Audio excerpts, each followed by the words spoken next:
was 2027. Advances in biotechnology were helping people improve their physical and mental abilities to an amazing degree. Provided, of course, they had enough money.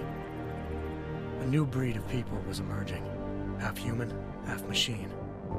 And in Detroit, at least, not everyone was happy to see it. I'd just landed a job as head of security at Sarif Industries, a cutting-edge biotech firm. David Sarif himself handpicked me for the job, said he needed me to keep his people safe. My ex, Megan Reed, was one of them. Brilliant neuroscientist, Megan had found a way to make augmentation safe and affordable for everyone. All she had to do was present her research to Congress. But the night before her big meeting, my security measures failed. A team of Black Op mercenaries stormed into Sarif headquarters, massacring everyone in sight. 3 of the mercs were heavily augmented walking tanks. Their mission? Take out Megan and her team. I tried to stop them, but their leader tossed me through a plate glass wall. Last thing I heard as his bullets slammed into my brain was Megan's dying scream. I should have died with her. Only I didn't. High-end military-grade enhancements saved my life. The best augmentation Sarif's money could buy. It took me half a year to get a feel for her. Should have taken longer. But 6 months into my recovery, Sarif Industries was attacked again. This time, by a radical group of pro-human purists. Violent, militant, and fanatically opposed to human augmentation. They claimed to be members of Humanity Front, a non-profit organization that wanted the UN to limit biotechnology research. The thugs broke into Sarif's factory and found machinists working overtime on a top-secret military augment called the Typhoon.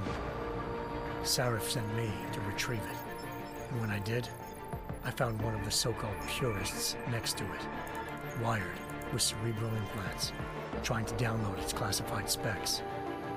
Obviously, something more was going on. The AUG killed himself before I could question him. Sarif ordered me to dig deeper, so with the help of Frank Pritchard, Sarif's head of cybersecurity, I did. Turns out a second hacker had been controlling the AUG's actions from somewhere off-site. Pritchard and I tracked his signal to a secret FEMA internment camp in Detroit. The Black Op mercenaries were there. The same mercs who'd left me for dead 6 months before. Figured they'd try again when they saw me. It wasn't so easy for them this time. I took out the tank named Barrett, even got him to give me a new lead. A penthouse apartment in China. Of course, we both knew it would be a trap in the end.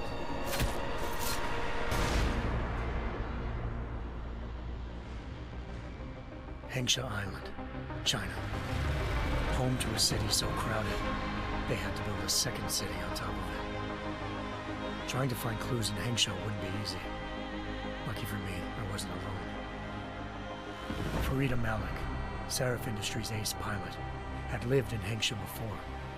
A good person to have on your side. She knew enough about the place to get me around. Malik dropped me in the lower city, close to the penthouse Barrett had told me about. Bell Tower Associates, a private security firm under contract to the Chinese government, had agents tossing the suite when I arrived. Just not for the reason I'd been expecting. Turns out the man who lived there was a criminal hacker named Van Bruggen. The same hacker who'd been remotely controlling the AUG in Sarif's factory. Van Bruggen's panicked decision to force the man to commit suicide had been a mistake. Now his mercenary partners were gunning for him, and I needed to find him before they did. Locating Van Bruggen meant playing nice with the Triads, Hengsha's organized crime lords. They had the hacker holed up inside a low-rent capsule hotel. By the time I found him, Van Bruggen had no qualms giving up the woman who hired him. Zhao Yunru, president of the Taiyang Medical Corporation. According to Van Bruggen, Zhao wanted to monopolize the augmentation industry and had hired Black Op mercenaries to destabilize her competition. Sarif Industries was at the top of her list. To prove this, I needed to get inside TYM and grab a surveillance hologram off a server. I suspected Van Bruggen was hiding something when he told me this, but nothing could have prepared me for what I saw. Megan wasn't dead. She and her 4 best researchers had been kidnapped, spirited away somewhere while their kidnappers made it look like they were dead. Desperate to learn more, I confronted Zhao in her penthouse. She claimed to be a pawn in a bigger plan, and hinted at a group so powerful it controlled global interests at a whim. Then she slipped into a panic room and hit the alarm, forcing me to make a very quick exit. I figured Zhao was lying, but part of her confession made sense. David Sarif had been worried about his people. So worried, he'd required all of them to have subdermal locator devices surgically implanted. The GPOs would have been broadcasting the day of the attack, but Zhao said a single call to Picus, the world's leader in global 24-hour satellite news, had turned those signals off. I needed to fly to Picus headquarters in Montreal if I wanted to learn more.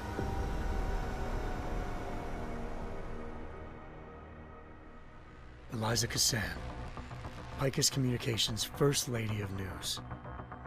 Malik thought I was reaching when I told her Eliza was involved in this. The world's most famous news anchor, working with a mercenary hit squad. But when I confronted Cassan in her office, she freely admitted to jamming Detroit's satellites the night Megan's team had been taken. Said she's just been following her commands. I suspected she wanted to say more. But Black Op mercenaries showed up looking to shut us both down. And just like that, the Eliza I'd been talking to disappeared. The Mercs were led by an augmented killer I'd crossed paths with twice before.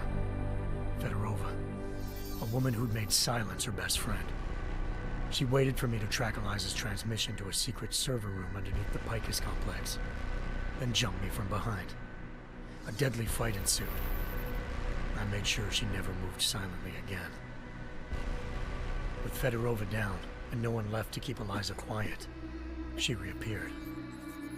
Turns out Picus's First Lady of News wasn't a lady at all.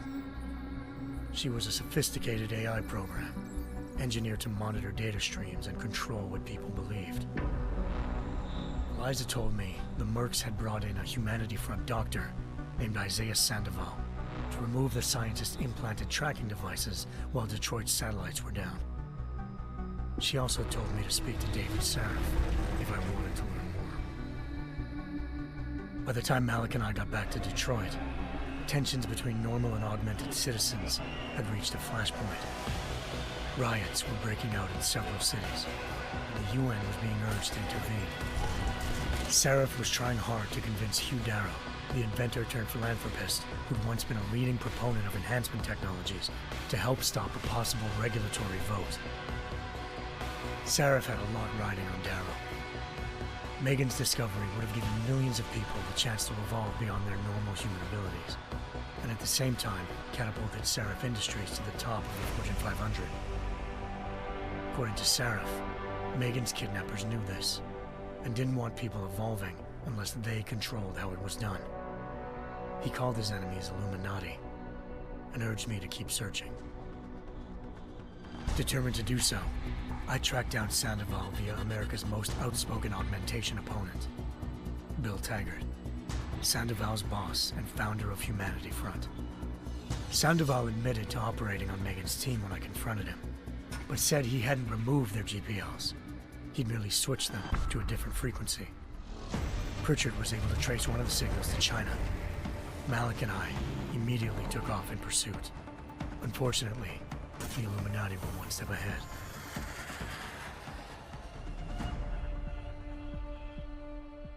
Ambushed. Shot out of the sky by Bell Tower Associates, seconds after entering Nixxes airspace. Malik's piloting skills saved me. After a tense and bitter struggle, I escaped into Lower Hengsha.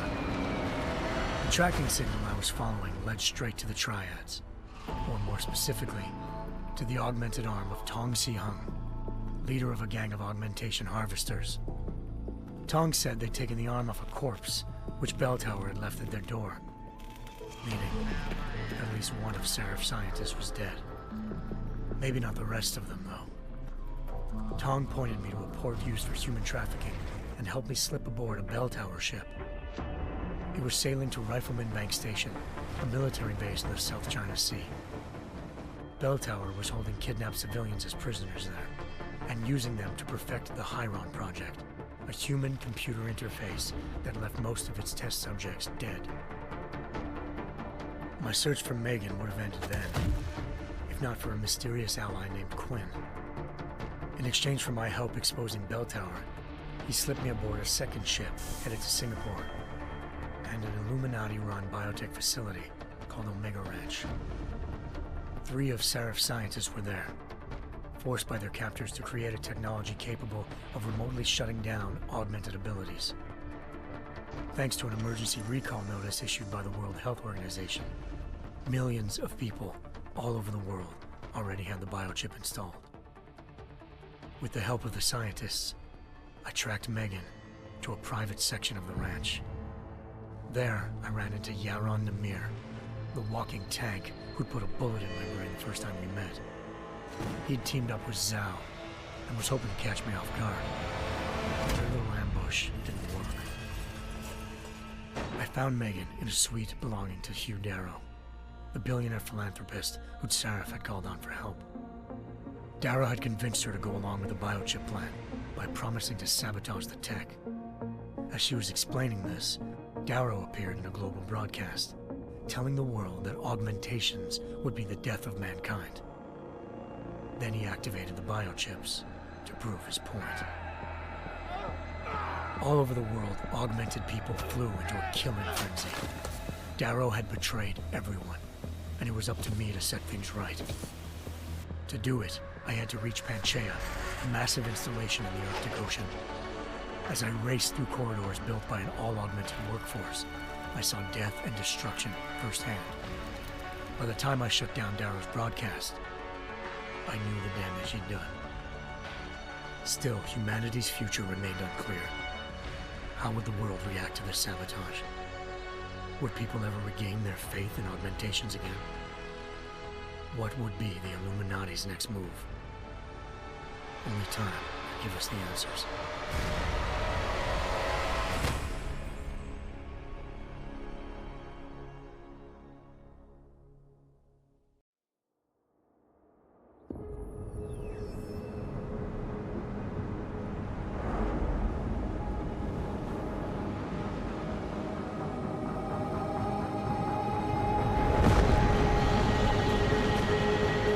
I once thought I could save the world. Now look at it.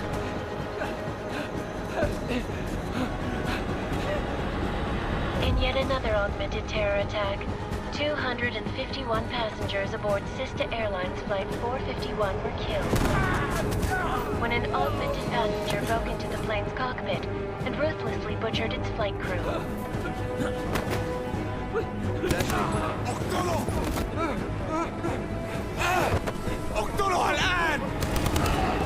Details recovered from the black box recorder suggest that the man may have been suffering flashbacks to the AUG incident. That horrible day 2 years ago when augmented people all over the world flew into a psychotic killing spree, causing the greatest loss of life in recent history. Sometimes, you just have to let go and embrace what you've become. Not gonna go all wonky on us now, Hansa, are you? Well, if I do, McCready, I guarantee you'll never see it coming. Agent Jensen, am I gonna have a problem with you? No, sir. No reason to assume you would. Good, because you are the only augmented operative on this team, and I intend to make good use of you. Listen up, all of you. We've got a sandstorm barreling down our arse and we can't afford to make mistakes. We're going after this man, an arms dealer named Shepard. He's ex-Bell Tower, one of the Special Forces commanders who disappeared during the incident. And he's come out of hiding? That cannot be good. It's not. He's selling weapons and military-grade augments to terrorists. This is Aran Singh, the undercover agent who lured Shepard out of his hole. Best you see Interpol's got. For 3 years he's worked hard to get in tight with the Jinn, an Iraqi smuggling cartel that's infected the Eastern Hemisphere like a plague. Last week, our arms dealer sent a message to the Jinn, offering to sell them a shitload of black market merchandise dirt cheap. They told Singh to handle the buy. They're not gonna like it when Interpol disrupts their party. Sing's cover really that good? It is right now. We need to keep it that way. This is where the deal's going down. A half-finished high-rise hotel that's been abandoned ever since the incident. It's not a pretty picture inside. Let me guess. Most of the laborers were augmented with heavy-duty industrial rigs. So when the incident hit, and they all went schizo, things got gruesome real fast. And no one, except for some homeless junkies, have been inside the place ever since. So what's the plan, Director? Singh's meeting Shepard on the ground floor, inside the hotel's main atrium. He sent the bulk of his Jinn crew to the penthouse levels to secure a vantage point. I want McCready's team to take up positions overlooking the atrium and make the arrest. Jensen, you're going in solo from the roof. My objectives? Keep the Jinn from joining the party. As far as we can tell, only one route connects the atrium to the penthouse level, a halfway decent elevator shaft. Here. I want you to block access to it. Fine. Just cut me loose. Do you plan on relying solely on your augments for this one? I'd recommend taking a little hardware, just to be sure.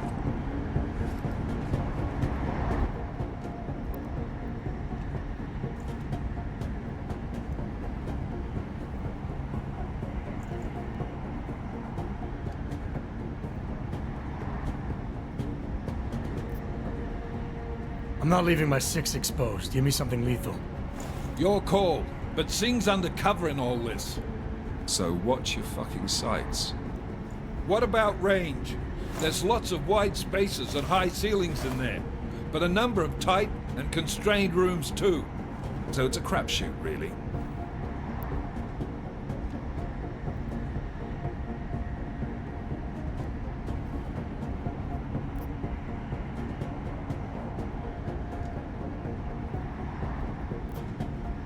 Well, I'm not looking to play dice with anyone in there.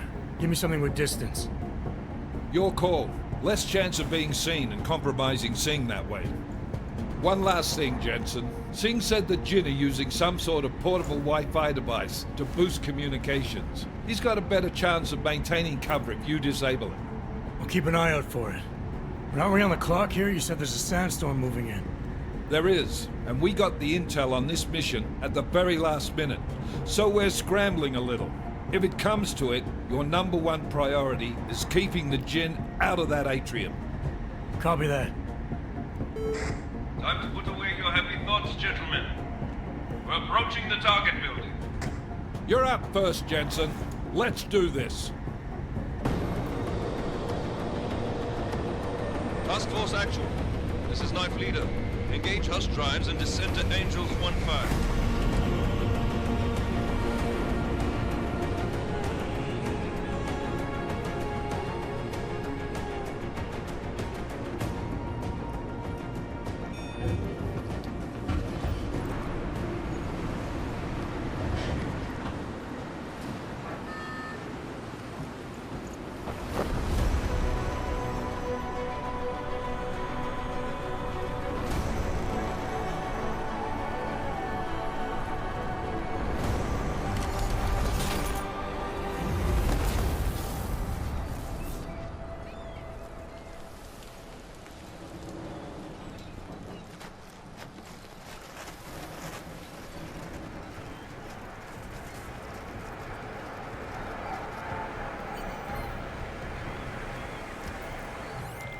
Team leader, this is Jensen. I'm on the roof. Solid copy.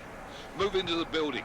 The access route you need to block is at the far end of the penthouses. And keep in mind, the direct route might not be the easiest one. Roger that. McCready will advise once his team is on the ground.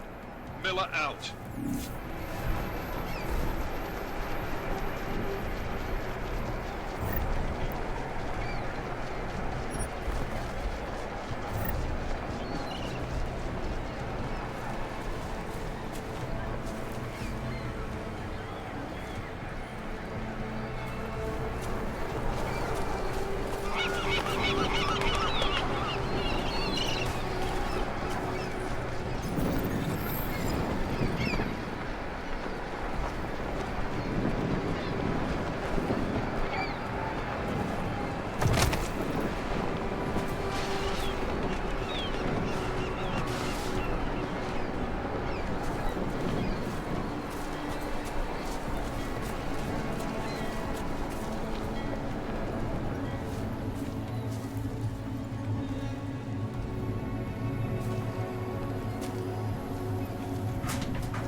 Jensen, we're moving through... Oh, fuck! What's wrong? The Jinn have got a few Jennies up and running. Gonna have to hack keypads. You should enjoy it, McCready. They have colors and shapes. Just remember, red means bad. Fuck you.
Anomaly detected.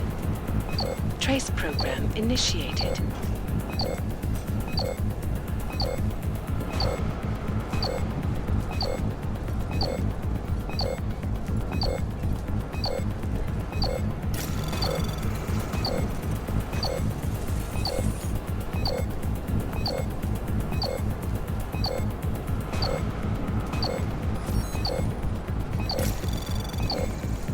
Access granted.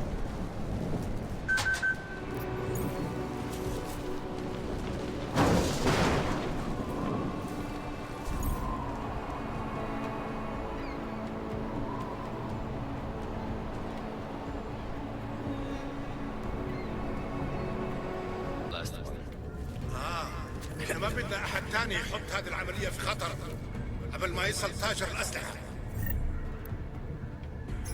I'll do another sweep in the area, just to make sure. علمني إذا أي شيء تبين.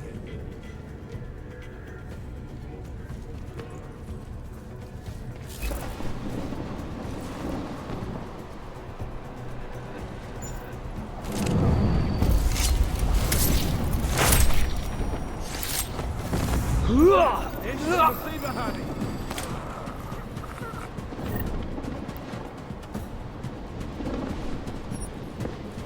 تقدر تقتلنا كلنا. مين هذا؟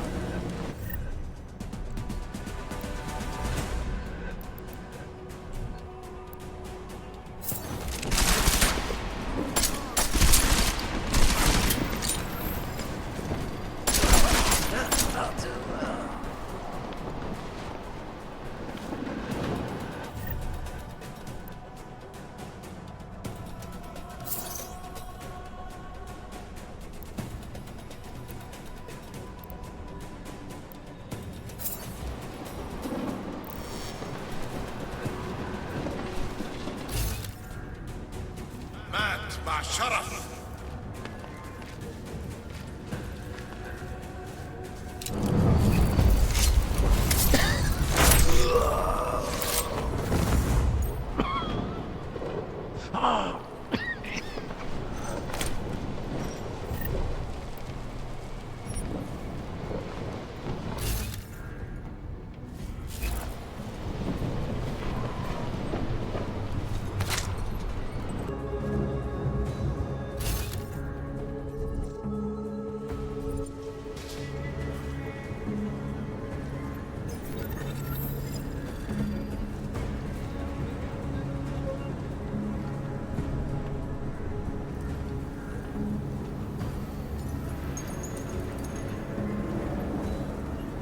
تعال نأمن المكان هناك. كل اللي عاوزوه اننا نخرج من هنا.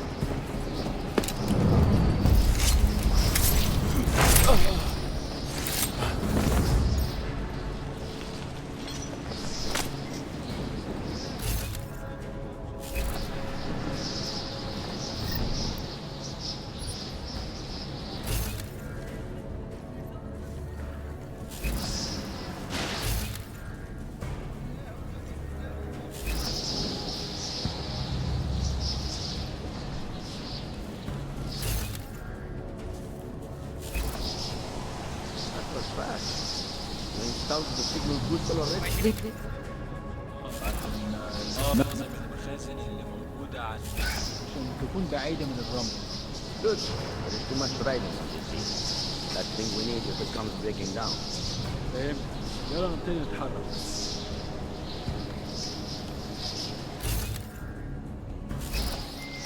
McCready, how you making out? Slower than expected. It's like someone's tilled a fucking cemetery down here. Say again? When the shit hit the fan in 27, the rush must have been for the stairs. There's corpses everywhere. A lot of your cousins are here too, Jensen. Want me to grab you any spare parts? No parts. But I take mine with cream and 2 sugars while you're asking. Nothing. Always nothing. I didn't have anything. Don't let your soul moving too quickly.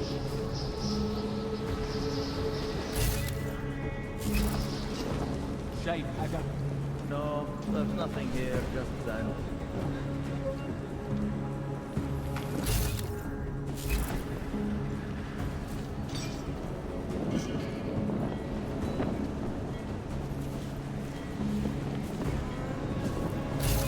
That sandstorm is moving in fast.